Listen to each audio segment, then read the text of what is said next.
you doing? Can you hear me? I can hear you now. Good. What's up, brother, man? Testing. All right, cool. Mic check. Making sure that my shit's working. So. Same. You can hear me? Yeah, I can hear you.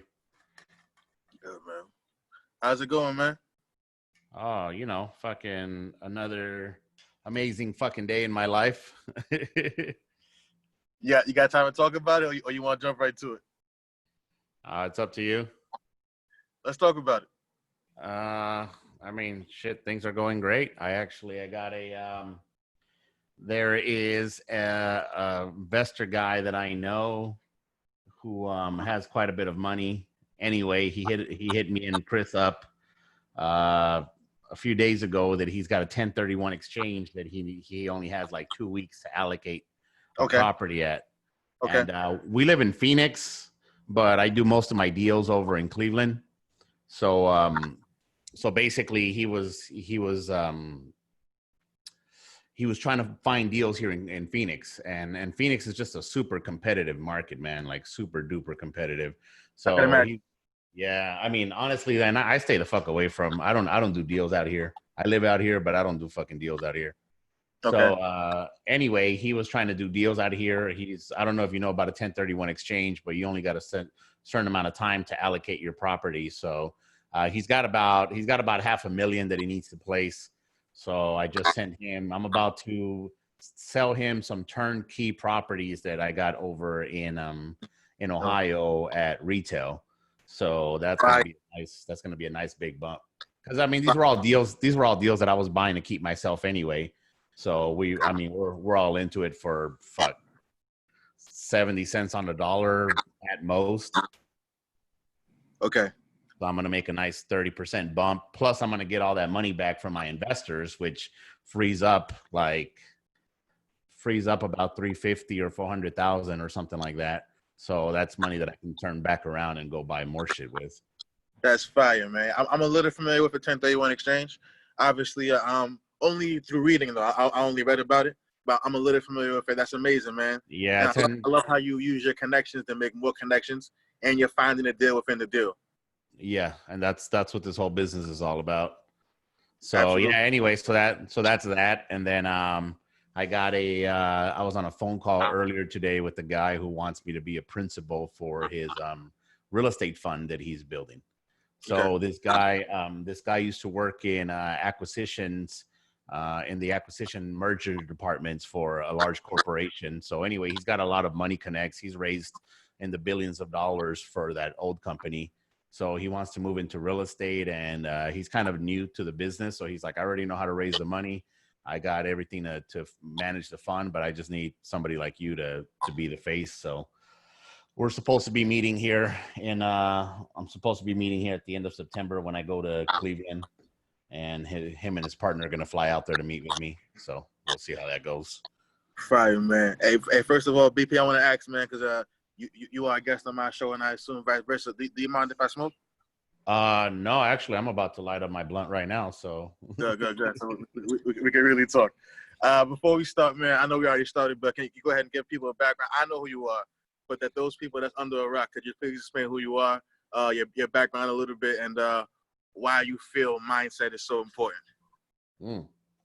Yeah, man, I didn't know you were actually recording, so that's fucking awesome. You know, the great thing about being me is that I don't give a shit about anything, and I am how I am at all fucking times. So whether I was recording or not, like, I'm going to be the same fucking person anyway.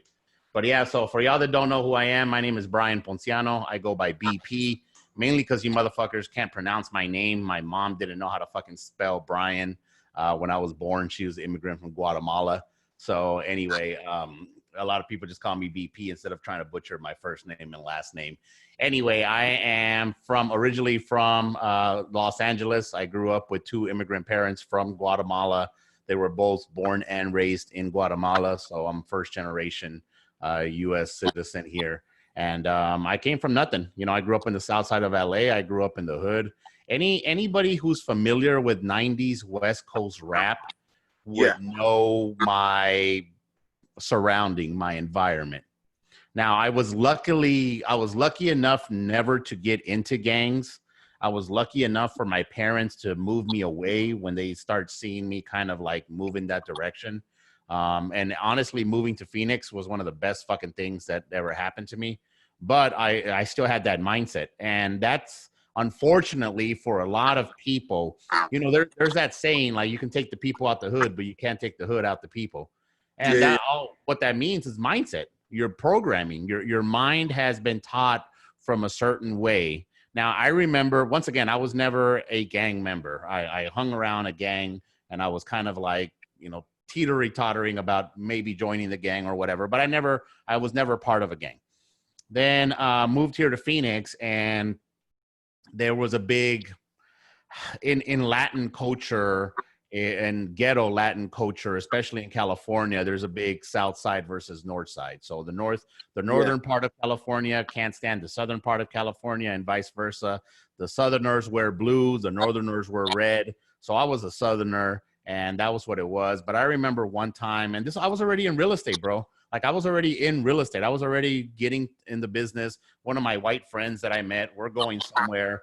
Some dude is pumping gas, like red from head to toe, red as can be. And I'm just looking at him. I'm just staring at him, like mad dogging this motherfucker. And I don't know him. I'm not even in a gang. Like, I'm not even a fucking gang member. That doesn't mean anything to me. It's a part of your culture. Programming. It's a part of your culture at that point. I could say the same thing. Yes. I wasn't a gang member at all, but I'm from New Jersey. I grew up around that, so a lot of my friends are around that. And I know from just doing my history and the music, I know that a lot of gang members from California actually migrated to places like Arizona because of the trouble that they got in California. So that started a whole lot of sets in Arizona, and everything actually compounded itself on top of that. Yeah, one of the most popular gangs where I was growing up was 18th Street. Right. And 18th Street has sets, which those are gang bundles, gang sets. They have them pretty much up and down the West Coast, and they're probably as far east as Florida, somewhere in that range. I mean, they've expanded quite a bit, and that's normally what happens. The problem that happens is, once again, you can take the boy out of the hood, but you can't take the hood out of the boy. And that comes from mindset. And this is where most people, so let's say that you grew up in the hood. Let's say that you were actually in a gang, and let's say that by being a part of the gang, you did a bunch of shit that you weren't proud of, a lot of stuff that you wouldn't like to admit nowadays, but you did it. Even if you make the decision and say, you know what, man, I want to get into real estate investing because I heard that that's where people make money. And I saw people like BP, and BP, he's just like me. He grew up in the same neighborhood like I did. Your biggest struggle is going to be your mindset. Absolutely. And this is why I focus on the mindset, because a lot of you motherfuckers out there only focus on the actions. And think about this, because you grew up in the same neighborhood like I did. I wasn't in the same neighborhood, but a similar neighborhood. Right. All of our fucking heroes, all of our heroes. And I'm not talking about the local drug dealers, pimps, that type of shit, gang members. But I'm talking about like all of the people that our parents told us that we should admire to be. Were nothing more than fucking entertainers. There were nothing more than people that can sing and dance, do a little show for me, fucking entertain me for a while. Right. And those are the people that we looked up to. The problem is, when you look up to entertainers, most of these motherfuckers only know how to get there and stay there by working their ass off, by working. And you hear it all the time. I'm the first one in the door, the last one to leave. That's fine and dandy and shit, but that has limitations. That has all kinds of limitations. And to be quite honest with you, most of you motherfuckers could watch a fucking documentary about how Michael Jordan got up every single day at fucking, I don't know, I'm making all this shit up, but like 3:30 in the morning to practice basketball and shit, and how he never quit regardless of being benched and all the other shit that y'all use for motivation. Like, that doesn't mean anything in your world. That guy's a fucking freak. He's a freak of fucking nature. Like, they don't make him like that. There's no way in hell that me or you are going to be like him, man. You know, Jordan, he's a, pretty big size dude or whatever, but I always use LeBron because he's a physical specimen. Like, the fact that you're that big, that strong, and that fast, there's no amount of workout there. Shit, there's even no amount of steroids that I can take that will make me as big and fast and whatever. Yeah. So anyway, what that does is that creates a culture And that creates a mindset that you need to be focusing on doing these type of things. And this is why everybody had hood dreams, and all the hood dreams were all about becoming a professional athlete. We're all about becoming a professional singer or entertainer or an actor or whatever. Very, very few people focused on anything else. And I realized, and when I started hanging around rich, old, white people, these motherfuckers didn't work a lot. These motherfuckers didn't brag about how much they worked. On the contrary, they bragged about how much they didn't work. They bragged about how much their money worked for them. They bragged about being able to leverage shit. Not, you know, when you grow up in the hood, everybody's like, look at those rich white motherfuckers out there. They don't have to work for nothing. You know, I'm over here and I may not have much, but I work for everything that I have. Well, that's a mindset. And the problem with that mindset is that that's a broke mindset. And by you doing and continuing and following the shit of that broke mindset, you will always remain broke regardless of how much money you're making. Facts. To your point as well, BP, I could say this as growing up in minorities in our areas, like I said, respective areas, but it's all the same shit. You kind of grow up wanting to be Jordan. You kind of grow up wanting to be, like, my favorite player ever was Steve Francis. My favorite player now is Steph Curry. Random, I know. Yeah. But you kind of grow up wanting to be these guys, right? And you grow up wanting to be these guys, but you don't realize that trying to be them, like you said, is like a 1 in 99 chance versus you could be an entrepreneur, and that's guaranteed only your mindset. And I can tell you, BP, watching you, this is actually my logo. I got a brain inside of my logo just because mindset is that important to me, because I got a lot of my concepts from you. I don't give a fuck what people think of me, man. I don't let their guilty me feeling ambitious about my dreams. Well, let me put you motherfuckers onto some game, and this is some high quality game. But this right here, this is something called The Secrets of the Millionaire Mind. It's a book written by this guy named T. Harv Eker. That guy back there, that's Harv right there. Anyway, one of Harv's childhood friends is my personal mentor, a guy named Jeff Fagan. Anyway, the reason why I say that is he grew up around Harv. Now, Jeff and Harv, Jeff had a cousin that was best friends with Harv, and that's how Jeff got into the circle, and then eventually they all became friends. Jeff's cousin was Little Sam, and Jeff's uncle was Big Sam. Well, Big Sam was a guy who understood how to leverage shit. Now, all of these motherfuckers are Jewish. And the reason why I say that is only because you're Jewish doesn't mean that you have a lot of money.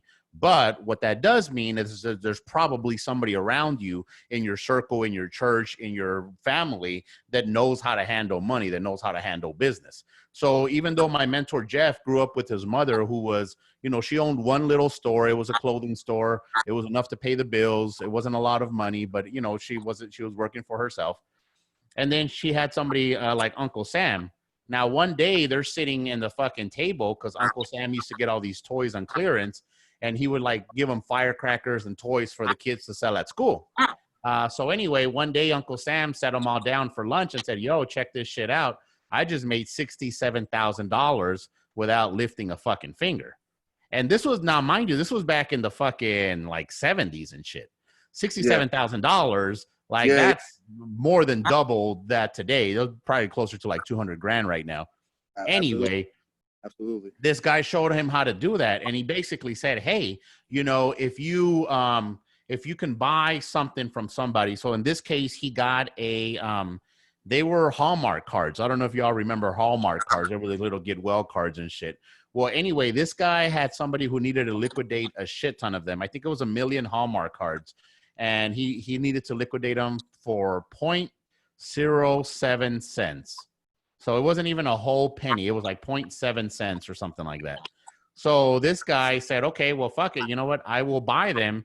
Give me a day to make sure that I have all my money aligned, and then I'll call back, but make sure that you don't sell them to nobody else. I'm definitely interested. I just need to move some money around, and I'll take that shit up. So anyway, it was going to cost him $7,000. He then turned around and sold it to somebody else for 10 cents a card. Now, at that point, you can sell them at the store for like $1 a card or something like that. So the guy who bought it for him was still making a fucking killing. But if you do the math, he fucking sold them, or he bought them for $7,000. He sold them for $70,000. and he made $63,000 without lifting a fucking finger. Absolutely. Now, you consider my mentor hearing this when he was, 15 years old, and then you consider back to what you heard about money and business and how the system worked and how racism worked and what we were supposed to do and what we were not supposed to do. My mentor hearing that didn't guarantee that he was going to become a millionaire, but it also made that percentage a lot higher because he was exposed to that. And that's where the poor mentality comes in. Exactly. Because most of us have not been exposed to that. Most of us have only been told by our parents. And my dad was the same thing. My dad looked up to fucking a soccer player named Pele. And fucking he wanted me to be Pele. Yeah, he was like, oh, I saw it because you're fucking Haitian. And I'm Guatemalan. So, like being that we're not like American, our soccer is life outside of America. Like, this shit. So my dad was a big old Pele fan, like a big Pele fan, like every fucking thing. And honestly, before my dad passed away, and it was something that I never had a chance to do because I just wasn't at the level that I wanted to be at yet, but I wanted to take my pops to the World Cup. I preferably wanted to take him to the World Cup in Brazil, but as I said, that didn't happen because he ended up passing away. Anyway, he did the same thing. My dad ingrained in me from a little kid, you need to work hard. Look at Pele. Pele was the first one on the field, the last one out. He's the guy that does that. He's the team leader. He's the doing da-da-da-da-da-da-da.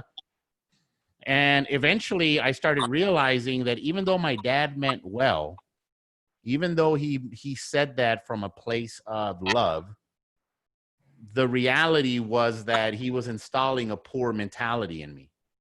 And as a Haitian man, because I don't know if you know, but my kid is half Haitian.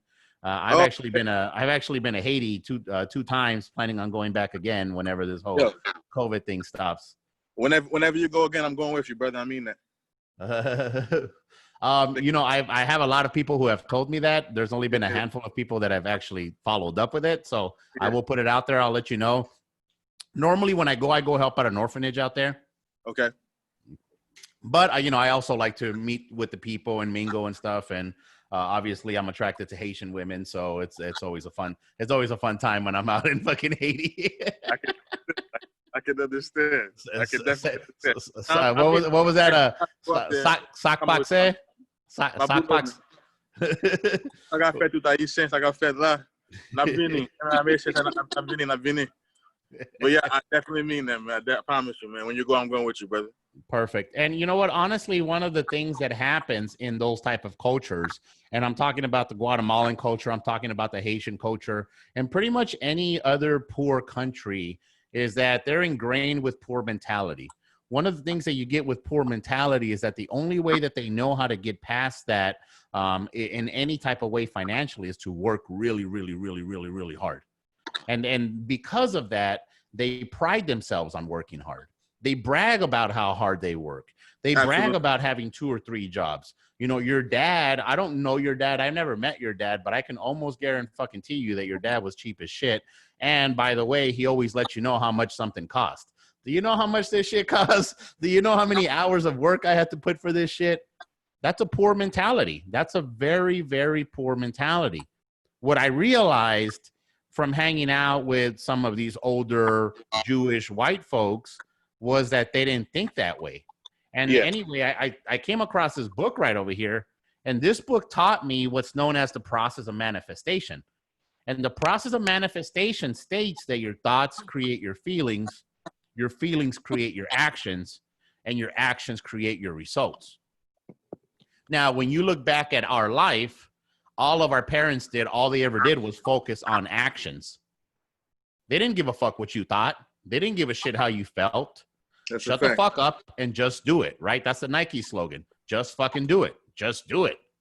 Yeah, it doesn't matter how you feel. Don't matter what your thoughts are. But unfortunately for us, the process of manifestation tells us that your thoughts lead to your feelings lead to your actions, and your actions lead to your results. And this is why a lot of our people take the right action, but they can't seem to get the fucking results. Absolutely. I mean, I mentor a few different people. I don't mentor anybody in real estate, but I am part of different real estate groups. And one thing that we have noticed is that there is a shit ton of people that come in. There's a shit ton of people that get the information, but there's only a selected few that actually do something with that information. And a large majority of that has to go with your mindset.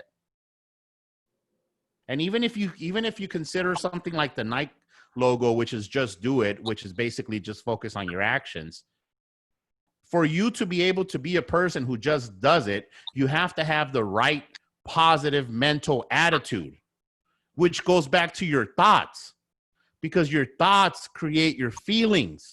Your feelings create your actions, and your actions create your results. And even if you're taking the right action, but you don't have the right thoughts and you don't have the right feelings backing you up, you will do what a lot of people do, and you'll half-ass it. You won't do it right. You know, you'll be taking the right action. You'll be calling the sellers like you're supposed to. You'll be door knocking like you're supposed to. You'll be going and reading the script like you're supposed to. But your shitty ass energy, because of your shitty thoughts and your shitty fucking feelings, are gonna come out in your actions, whether you realize it or not. On the contrary, with me, I don't have the script. I don't have shit. I didn't do anything today other than sit in my fucking ass and play my fucking PlayStation and handle some business here or there. The reason why deals come my fucking way is because I have the right mindset. So when I speak to somebody, you may know all the facts and you may know all the numbers to tell them, but they're going to enjoy talking to me a whole lot better because the energy that I exude. Now, mind you, we're both taking the same action. What makes the biggest difference is the mindset, because it all starts with your thinking. Yo, I can't believe. Are you familiar with, I'm sure you are, Neville Goddard? No, I'm not. Okay, Neville Goddard, he's basically a philosopher that talks a lot about mindset. He's firmly under the belief that religion is within the person. So let there be light. Let there being your mindset, and then ... be whatever you can manifest. And you can manifest whatever you can think of. So whatever's on your mind, you can actually make a reality, because it's already a reality if you thought of it in your mind. I agree with that 100%. And I actually, one of my podcasts that I did, probably released it sometime last month. I don't remember exactly which one it was, but I basically talked about that. I basically talked about how facts don't matter, because the only thing that matters is what goes on inside of your mind. So I'm going to use you as an example. You're a good-looking black dude. As you know, statistics have shown that in dating sites, black men are the ones that women are after the most, and Asian women are the one that men are after the most. That's just on based on these big fucking dating sites. Those are the ones that they get. You know, black men are the ones that get approached the most. So anyway, I'm saying that because not only are you a good looking brother, but you also got your shit together. You know how to speak. You got your own business. You're in real estate. I'm a work in progress. It's all good. Compared to the general public, compared to the world out there. So I say that because I could see this. To me, I could see this as facts. However, if you in your mind don't believe that you're worthy enough to get a good woman, if you in your mind believe that all you can get are hood rats because that's all you've known growing up, if you in your mind don't believe that you can get an attractive woman and you start making excuses like all these other poor people, well, I like my women thick. No, you don't, motherfucker. You're just with a fucking fat girl because you can't get nobody fucking better looking. And then you have to justify this shit to yourself, because I know for a fact that you would gladly leave your 250-pound wife if you were able to hook up with Halle Berry, but you're not, because you can't. But you would if you could.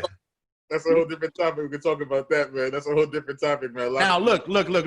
I understand that is all relative. I understand that weight is relative. What you consider big is different than what I consider big. What you grew up with is different than what I consider. I sometimes I see my white friends and I'm like, dude, how the that girl may have a cute face, but what else? Just fucking stick and bones, bro. I don't know. Hell no. Get that shit away from me. Nonetheless, though, If you have your mindset, I can't do this. And I know because up to a certain point in my life, like when I was young, I was very confident. When I got to around high school age, my parents were extra religious, and eventually I let that shit win me over. And they beat the fucking confidence out of me. They beat the confidence out of me. I had to be shy. I had to be humble. Anyway, that shit lasted to about the age of like, that was started from like the age of 14 to about the age of like 19, 21, somewhere around that time frame. Yo, me too. As we stated before, I'm Haitian, so I'm sure it was a familiar background, just like you said. Me too. And I'm just now, maybe I'm 33 now, maybe 32. I figured that shit out, man. I just figured out, not the confidence portion of it. I kind of always had that, being from New Jersey, but the actual aspect of the just being in a shell, not being yourself everywhere you go. Because somebody might feel a way about us smoking, for example. Somebody might feel a way about us using profanity, for example. But we personally don't give a fuck about what other people feel, and that takes a while to learn. If you grew up in a religious household where everything was about pleasing. Well, what I've learned is that religious people, especially people from poor countries, are a little bit more extreme about their religion. So it's not religion as a whole that makes you that way. It's the fact that all human beings are like that. All human beings want to be accepted. All human beings want to fit into this group. All human beings have been taught the same similar lessons as you go. And one of those lessons is that you need to be humble. You know, and I talk about it. Part of my program, part of the Unfuck Your Mindset program that I teach is all about being selfish, because I can't help you if I haven't been selfish. There's no way in hell that I would have been able to live a lifestyle that allows me to be like, hey bro, it's all good. I understand you had a fucking stomach flu this morning, even though I had set the time apart. And whatever, we couldn't make it, not a big deal. I didn't huff and puff about it. You say, hey, bro, can we reschedule? I said, yeah, sure. My schedule is pretty fucking open. Because why? Because my life is pretty fucking awesome. Yeah, man. If I wouldn't have focused on myself, if I would have cared about what everybody thought, if I would have tried to please my parents, if I would have tried to please society, if I would have fucking listened to everybody who said you shouldn't be cussing, you shouldn't be smoking weed, you shouldn't be drinking alcohol, you shouldn't be talking about that, that's not professional, I would have never fucking been here, meaning that I would have never been able to bless you and your fucking audience. There's probably somebody right now who's watching who resonates with us because probably they are, you know, he or she came from a similar fucking background. Absolutely. And they had probably never even heard of the process of manifestation, which once again, if you think about it, that controls everything. Now I'm going to use this example here with you because I already know, being that you're Haitian, you're going to understand this shit. So, and this is just a example, easy example for everybody else to understand. But you're chilling, you're hanging with your homies, you're whatever, and this girl walks by, beautiful, dark skin with a nice, big, round booty. That sparks a thought in your mind. Absolutely. That whether you like to admit it or not, you can be like, oh man, you know, I'm a respectful towards women. Whether you say it or not, the thought still sparks. Like Absolutely. Now, as you start thinking on that thought, oh man, that girl does have a nice ass, man. I wonder what she looks like in a fucking G-string. Oh, I would love to bend that shit over, you know, blah, blah, blah, blah, blah. That starts creating an emotion. If you start focusing on that thought long enough, it's going to create an emotion. That emotion is then going to drive you to take that action. So let's say you saw that girl walk by and she kind of went to the other side of the street and you're still kind of hanging out with your homies. And like, God damn, that girl was fucking fine. Like, fuck, man, fuck it, she's fine. And the whole time you're sitting there 5-10 minutes, you're like, you're still thinking about that ass. You're like, God damn, that was a nice booty. Motherfucker, shit. When that girl walks by on the way back, the emotions have been built up so much that you now must take an action. You must, hey, what's up, girl? How's it going? Blah, blah, blah, da, da, da, da. Now that's going to lead to whatever type of result. Whether you get the phone number, she tells you to fuck yourself, you end up getting, you know, you end up going home and she ends up becoming your wife. Who fucking knows? Like it creates a result, but it all started with your thoughts. And if you think about every single fucking action that you have took in your life, it came because of that. It came because a thought led to a feeling led to an action, and an action led to a result. Mm. And if you're only focusing on your actions, which is what most of us do. I mean, fuck, I struggled for the longest time to not focus on actions. When I first started making money without having to work a lot, I felt weird inside, bro. I felt uncomfortable. I felt something was wrong because my whole life, I mean, if you're Haitian, I'm pretty sure you did something similar, but I've been working since I was like fucking 10, 11 years old, bro. I was passing out flyers door to door when I was 11, 12 years old. You know, I've been working. Facts. So, and once again, this is all cultural. Our parents teach us that you must work hard because the only thing that they know is working hard. And when they see somebody who doesn't work in that culture, normally that person doesn't eat. And there's a difference between working and being productive. And this is where a lot of people fuck up, because when you talk to people, and I hear it all the time. I mean, people tell me all the time, bro, I already know you're super busy. I know you're a busy guy. No, actually, I'm not, man. I chill. I smoke. I drink. You know, one of my favorite activities is having sex on a Wednesday at noon, because fucking I know everybody else is stuck at work, especially pre-Rona, bro. Everybody and their mama was stuck at work. So the fact that I was, you know, laying there with the beautiful girl on a Wednesday at noon because I fucking can, like that type of shit is counterproductive to what you've been taught. I mean, if you think about your growing up and your situation, that your dad would have slapped the fuck out of you. Like, seriously, because Haitian fathers, they're some tough ass motherfuckers, bro. He would have slapped. What are you talking about? Boom! Right across your fucking face.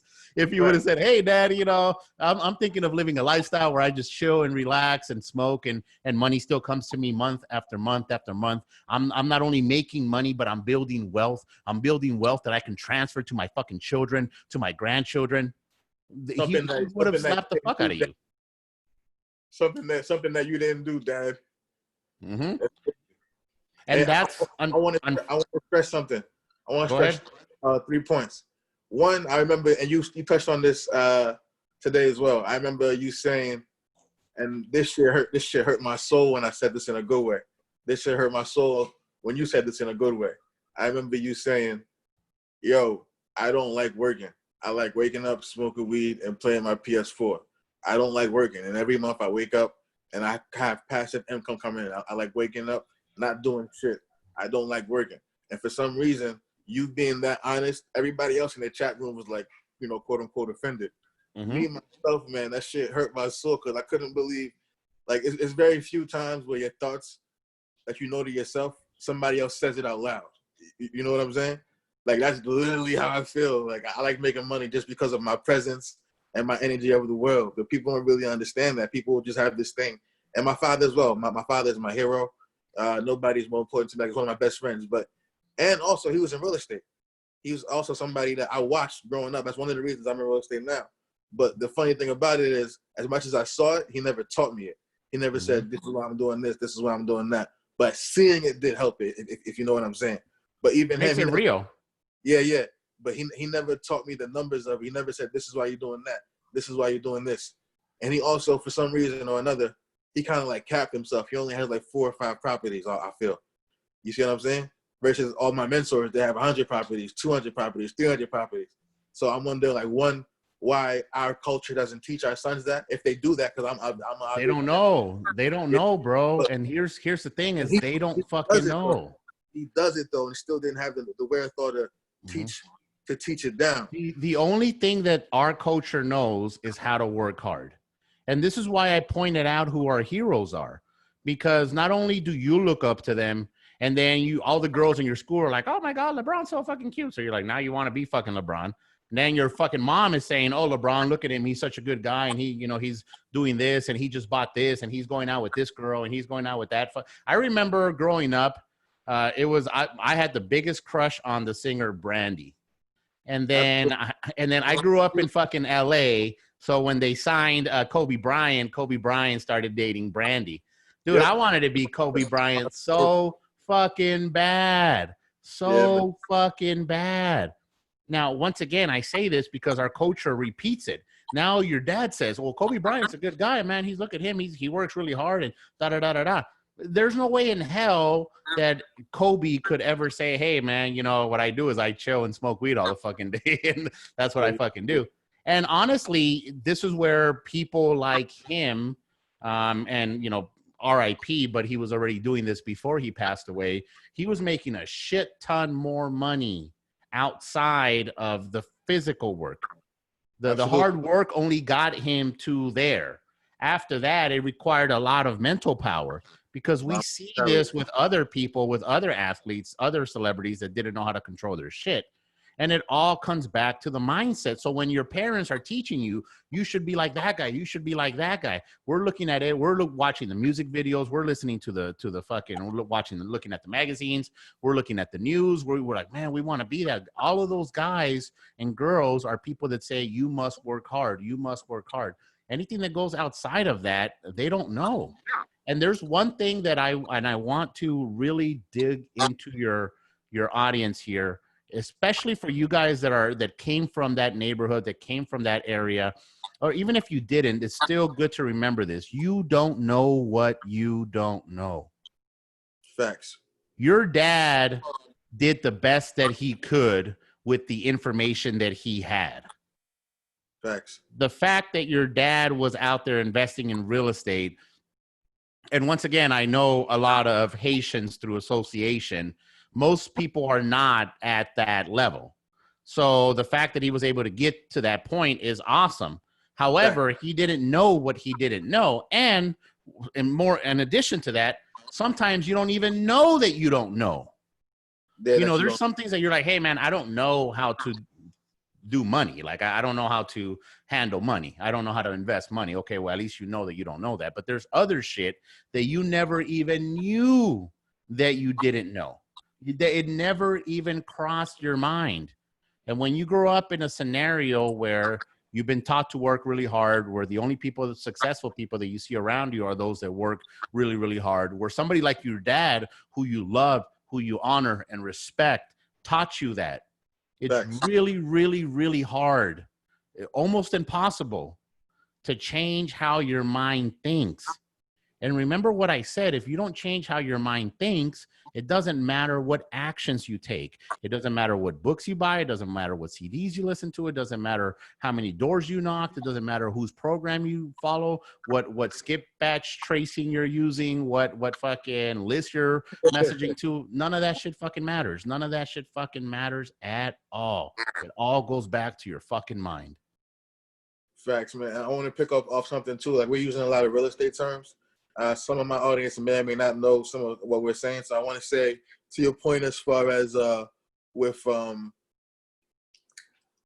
said in the beginning, your turnkey properties. Could you explain to the audience what turnkey properties are and why you need them and have them? Yeah, so a turnkey business is a business that you can walk into and literally turn the key. That's what the term turnkey means. Basically, that means that everything is already set up for you. So, for example, if I'm buying a printing press and I'm buying it turnkey, it means that there's already a printing press in there. There's already employees. There's already procedures. Money's already moving. I don't physically have to be there to make that shit work.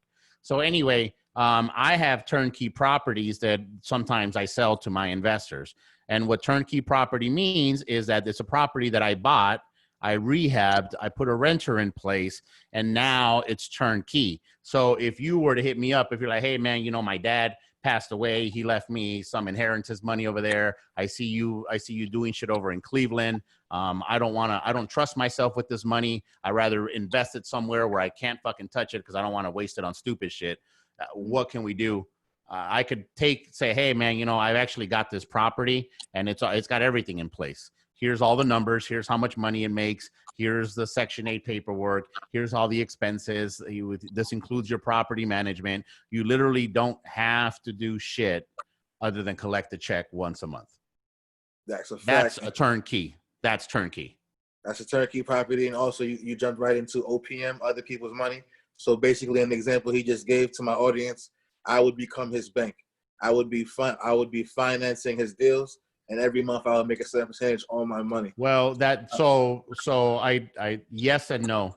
So Okay. in the example that I gave you, I sold you the property. Okay.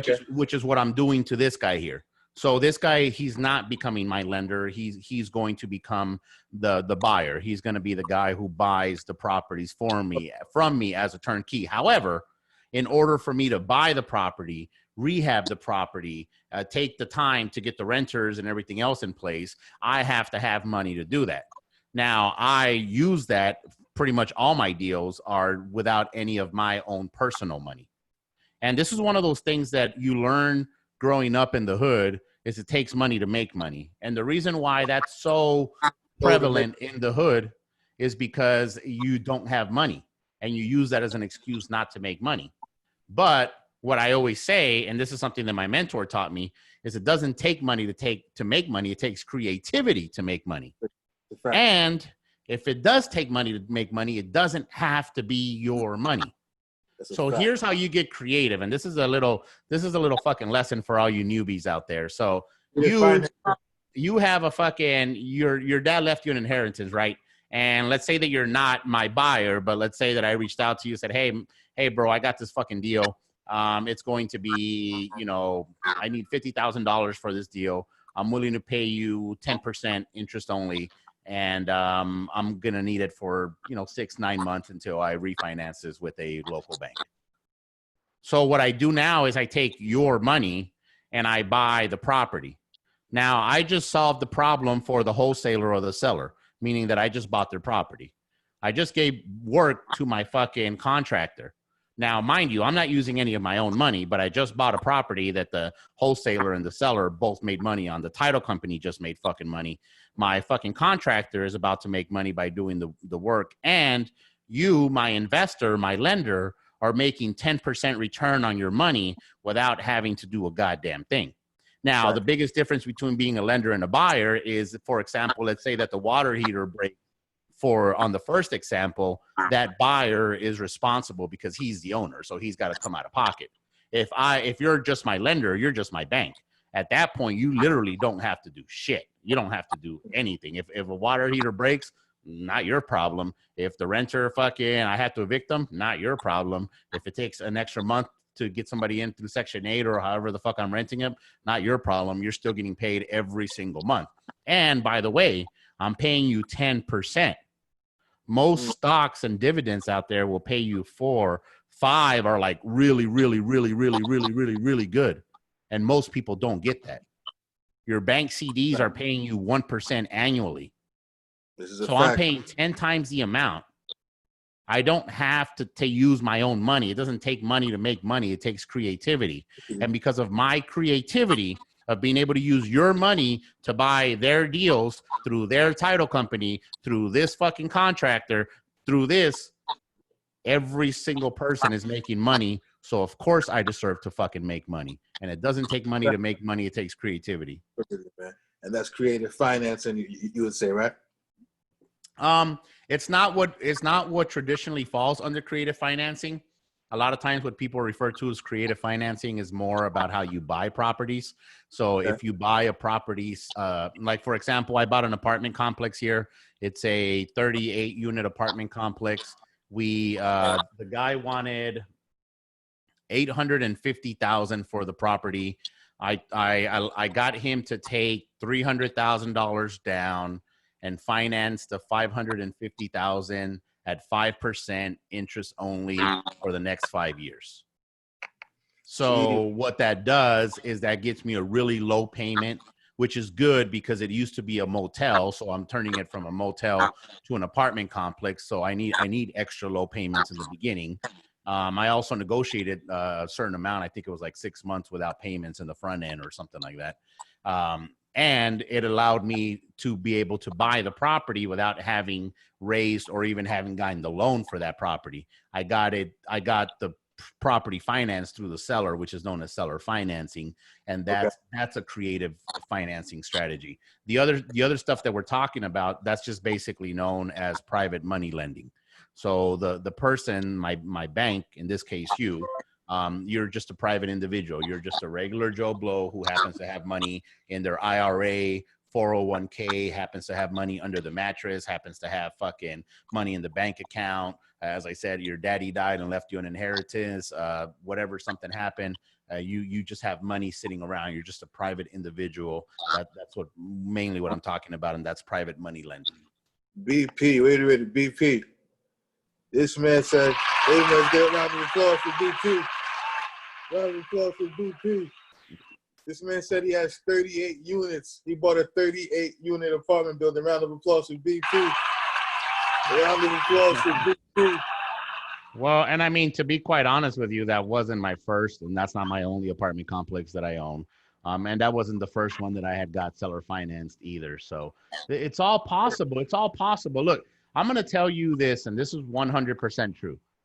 Every single time that I have leveled up, it's all been up here.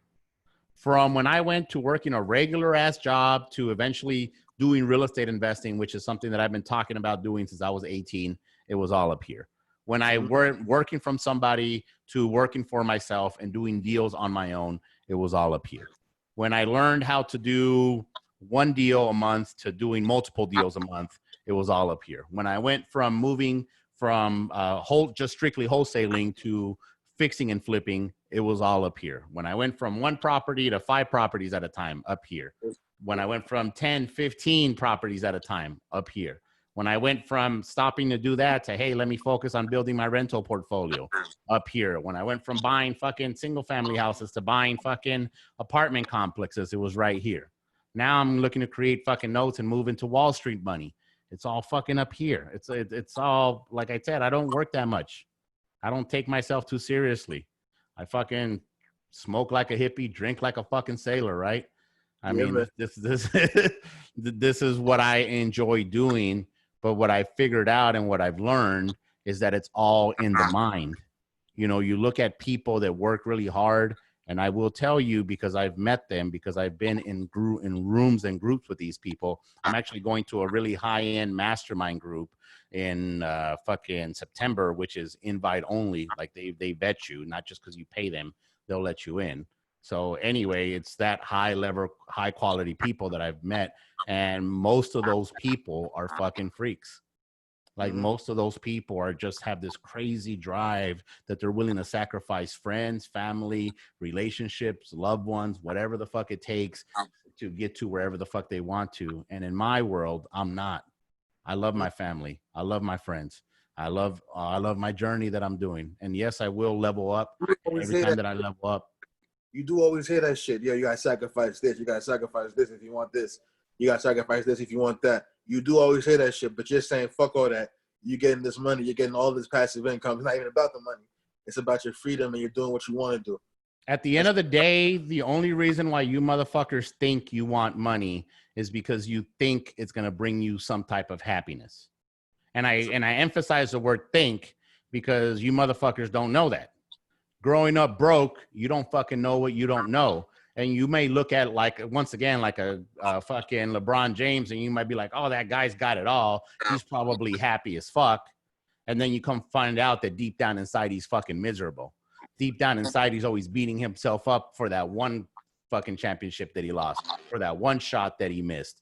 And that just sounds fucking horrible to me. Now, people don't normally see that because when you're broke, you think all your problems are going to be solved with money because all your problems come from the fact that you don't have money.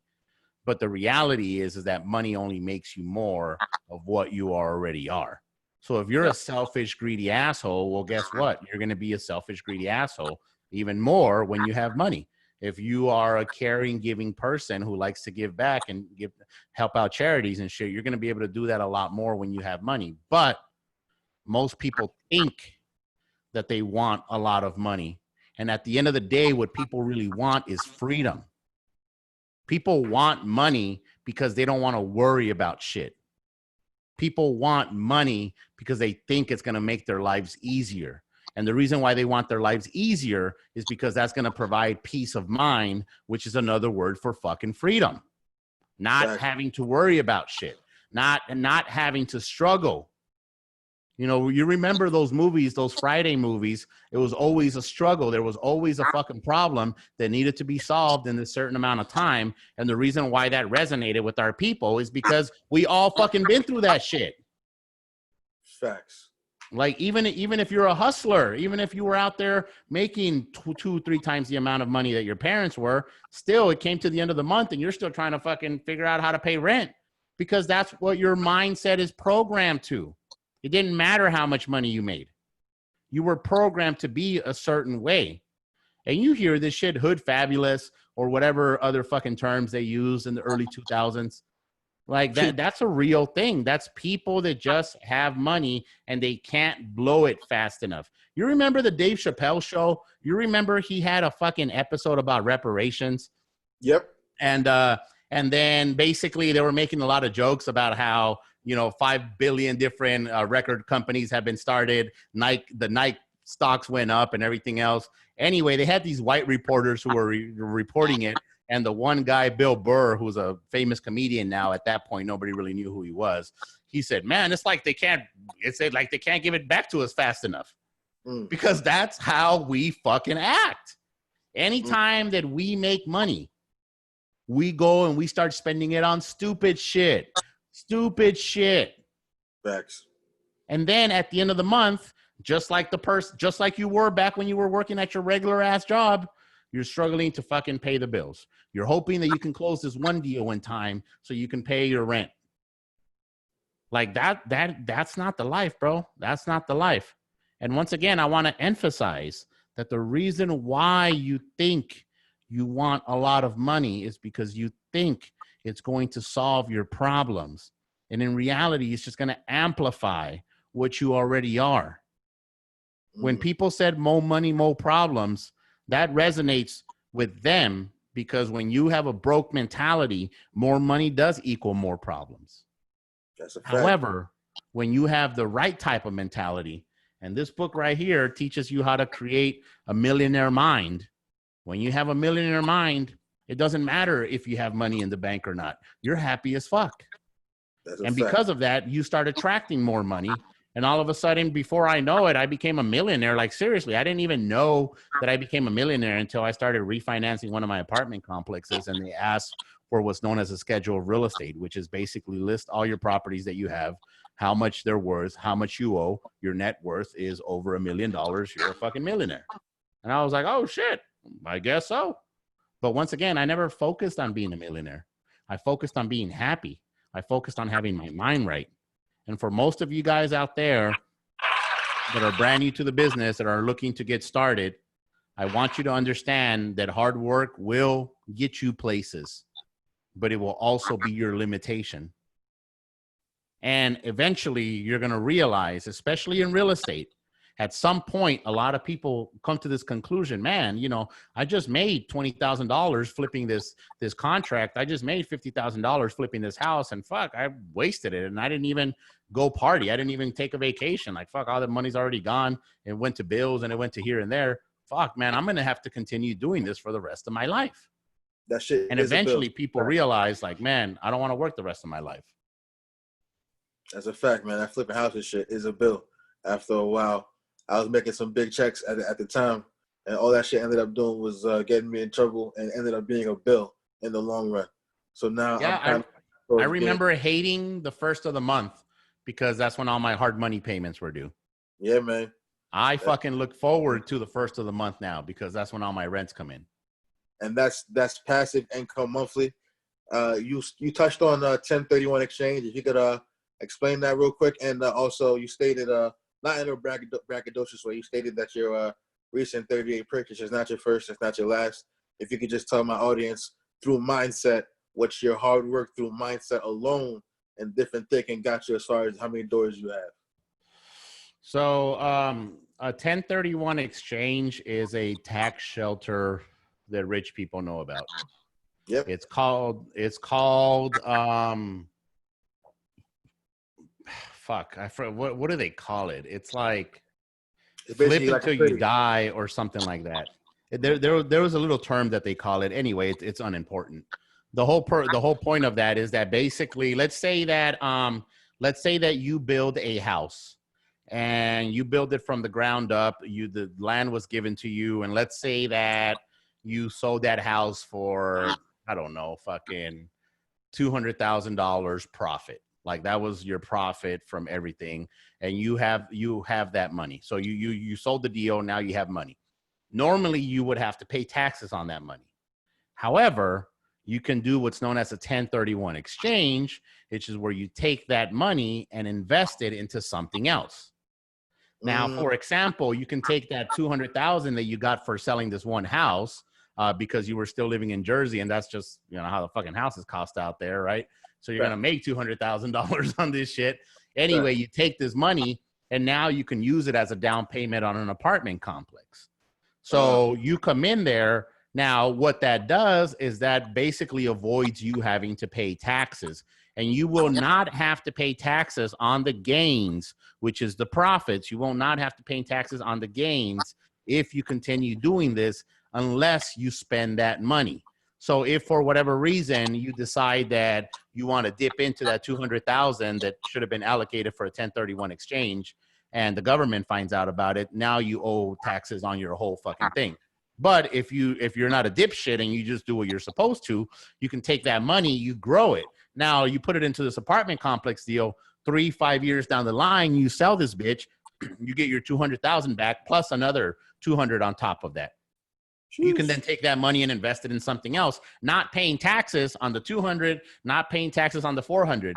If you do this shit right, you can leave your kids a shit ton of fucking money that they will never, ever have to fucking pay taxes on. And that is known as the old Jewish white man hustle. Oh, shit. What else you hear this, man?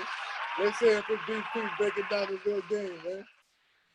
So I don't want you guys to get caught up. And I know that shit like that sounds impressive and everything. And it, it's good to know and it's good to understand.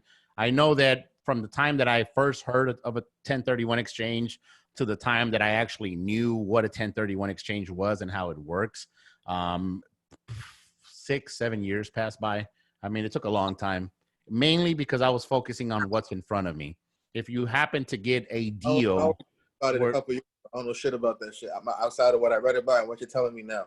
Yeah, and you don't like, it's fine. I mean, it's cool. It's good to know. You now know if if anybody ever talks in the future about a 1031 exchange, or if you talk to a guy who's like, yeah, man, I got some money sitting in a 1031 and I need to figure something out.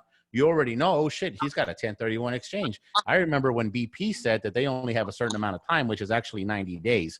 So when you have, let's say that I'm going to use my money. So I just sold the house. I made 200,000.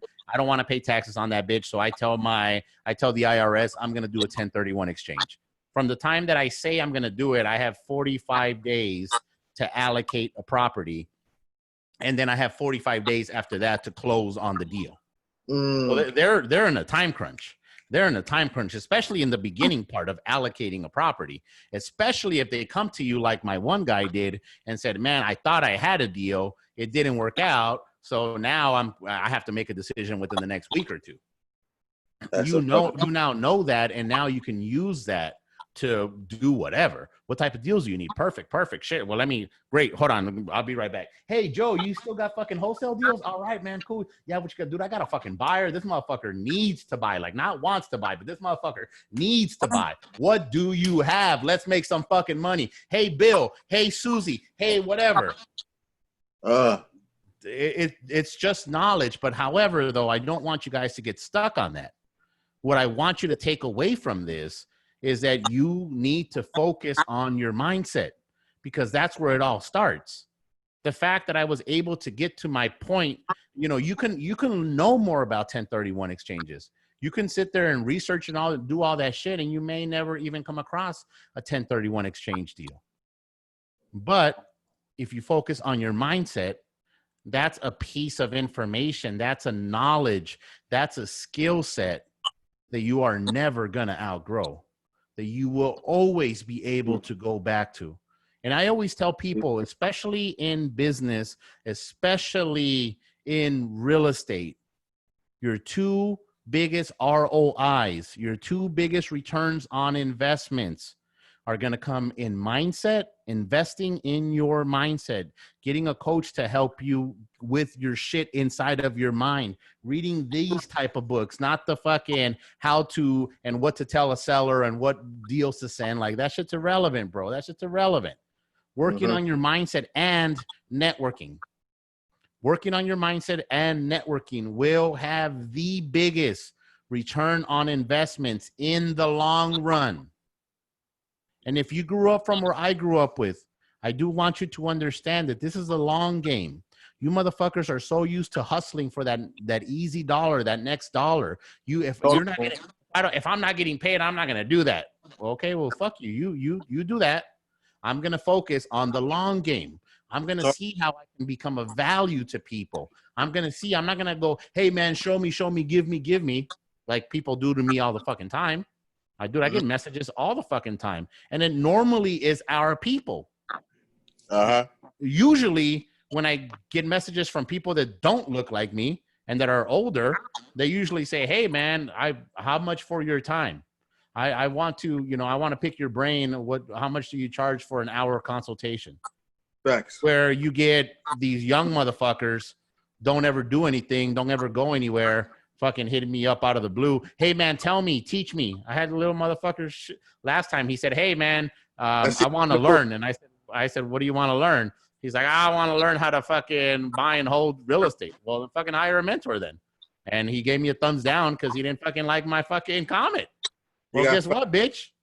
Facts. You didn't fucking do anything.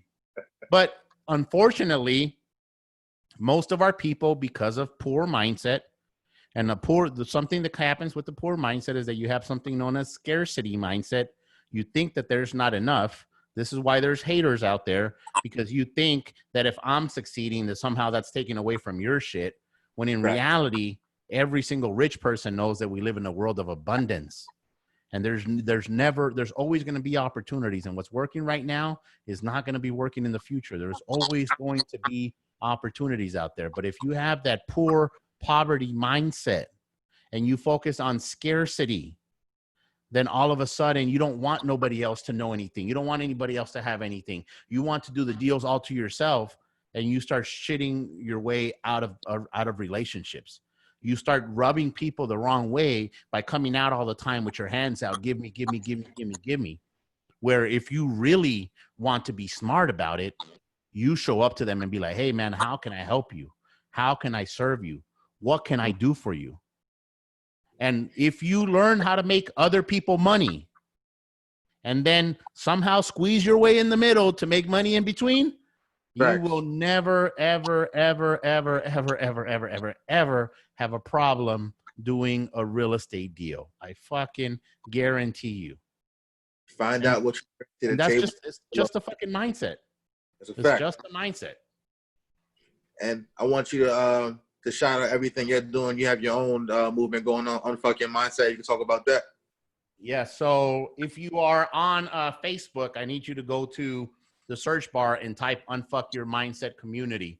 That is a free page that I created, a group that basically all we do is talk about mindset. I don't allow anything political in there. I don't allow anything racial. I don't allow anything divisive, any type of controversial, anything. The only thing that I want in that room is nothing but positivity and guidance for people that are looking to unfuck their mindset. And the great thing about unfucking your mindset is that it's a never ending journey. So in that group, you have newbies that literally just heard about it yesterday because their cousin told them to come check out this group, to people that are multi-millionaires that have been in mindset for many, many years. So you have a wide range of individuals. Depending on where you're at, you can fit in. But more importantly, you know that that's a place that you can talk about your mindset. You can talk about growing up with the poverty mindset. You can talk about, hey man, I realized that when my parents were telling me that they wanted me to do good and work really hard, I understand that they meant good by that, but I also understand that held me back. So I created a community for that. That community is also complemented by my podcast. So I have the Unfuck Your Mindset podcast. And if you guys are not on the onset of Unfuck Your Mindset podcast, make sure that you check it out on iTunes. The U in fuck is a little star. Everywhere else, it's just spelled out.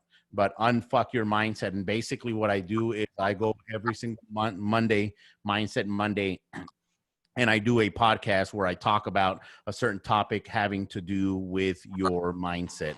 I teach you how your mind works. I teach you why you have gotten the things that you got. I teach you different tips and tricks on how to control your mind, how to control your emotions. Because remember, your thoughts lead to your feelings. Feelings are another word for emotions. So you control your thoughts, you control your emotions. Your actions are going to be almost irrelevant.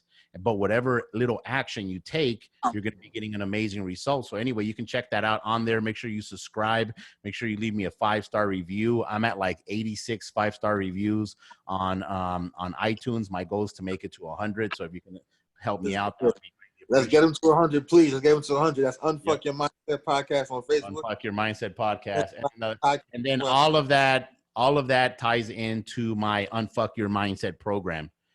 So a few years ago, I was coaching and mentoring people in real estate. Obviously, coming from where I come from, looking like I look, speaking like I speak, smoking like I smoke. You know, a lot of people were interested in hearing my story. So through speaking on stage, I got approached a lot. Hey, man, I want you to mentor me. I want you to teach me. And I realized that I didn't particularly like it. And I realized that even if my students paid me fucking 5 figures, and even if I gave them nothing but straight up gold nuggets, they weren't going to do anything with it because they had the wrong mindset. They were always full of excuses. They were always full of bullshit. They were always focusing on the wrong things. And just real quickly over here, this just because I remember this, the book that we're studying, I do something called Mindset Mondays. That's part of the Unfuck Your Mindset program. But anyway, look right there. It says wealth file number 5, and I'll read it for you. But it says, rich people focus on opportunities. Poor people focus on obstacles. And I started noticing that that's all in the mind. Like, it didn't matter that I was giving you the good information and I was holding your hand to walk you through to make sure that you got a deal. Once I left, you couldn't fucking fly on your own because you had the wrong mindset. So I created a program because I've been on this shit. Dude, I've been studying this book here for the last 10 years, like studying every single week, every single Tuesday with my mentor, Jeff, the guy that grew up with this motherfucker, the guy that's still friends to this day with this guy right here. And that's Secrets of the Millionaire Mind. Secrets of the Millionaire Mind is the name of the book. And I've been studying that book for the last 10 years.